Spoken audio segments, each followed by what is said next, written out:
Cette qualité des techniques françaises, la vieille gare de Lille a bientôt un autre témoignage spectaculaire. En effet, quelques semaines après cette journée historique, la télévision française, en collaboration avec la SNCF, va réaliser pour la première fois au monde un reportage télévisé en direct depuis un train en marche entre Creil et Paris. Machine en tête, le train régulier numéro 324 Lille-Paris est prêt au départ, déjà observé par la caméra qui va transmettre à l'antenne ses premiers tours de roue.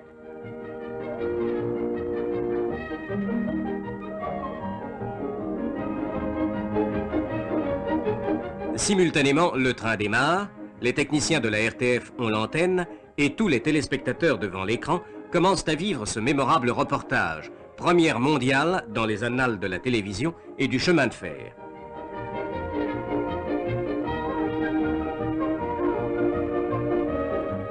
Dans une des voitures du train, transformée pour la circonstance en studio et en centre d'émission absolument autonome, réalisateurs, caméramens et techniciens procèdent aux répétitions et aux essais d'usage. Une liaison radio-téléphonique permet de rester en contact avec la technique de Lille et de Paris.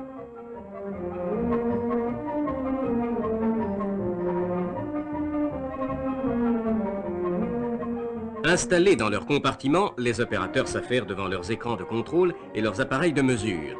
Ils règlent la qualité et l'homogénéité des images qui leur sont transmises par les deux caméras installées dans la voiture studio et celle de la machine, car l'heure de l'émission en direct approche à 140 km à l'heure.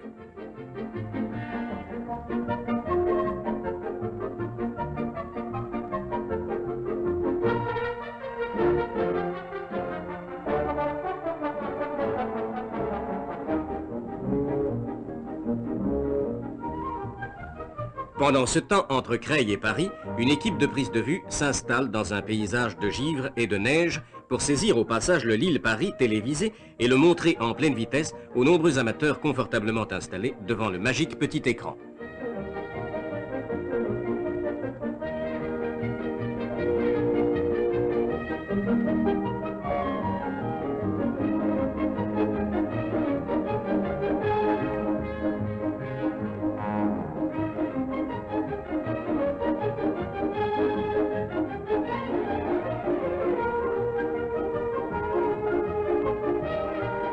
Enfin, voici le moment tant attendu.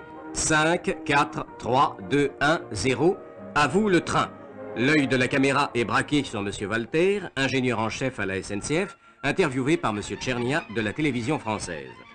Sur des milliers de postes, l'image et le son, fidèlement et instantanément transmis, ont permis aux téléspectateurs de vivre vraiment dans le train la conversation des deux personnages. L'endroit ne pouvait pas être mieux choisi pour M. Walter, qui, sur les questions de son interlocuteur, confie aux ondes tous les avantages et toutes les améliorations apportées par la traction électrique, rappelle les efforts accomplis et ceux qui restent à faire dans le domaine de l'électrification du réseau ferroviaire français.